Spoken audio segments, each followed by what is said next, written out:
Как да се справим с дентални спешни случаи? Първият начин да се справим с дентални спешни случаи е да не попадаме в такива.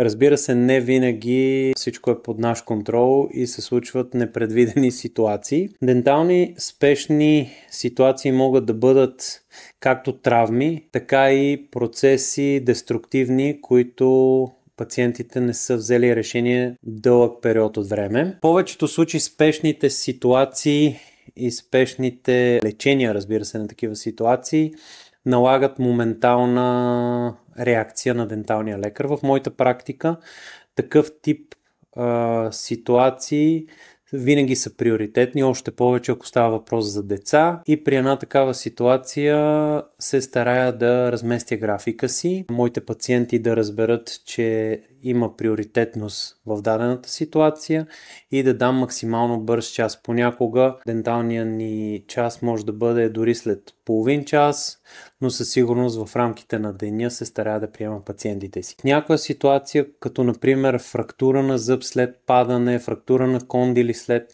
някаква травма, такъв тип спешни лечения налагат поредица от стъпки, които трябва да се вземат. Разбира се, при спешните лечения всяка една стъпка, грешно или правилно направена, би повела следващите стъпки след себе си. Затова в моята практика винаги гледам спокойно на такъв тип ситуации, да мога да планирам правилно, да мога да обмисля случая максимално добре, разбира се, и максимално бързо, така че да мога да дам най-доброто качествено лечение на пациентите си. В ситуация, в която пациентите не са взели добро решение за себе си в годините и това е довело до възпаление и някаква болка, разбира се, изготвяме цялостен план на лечение и пациентите стартират цялостна терапия при нас.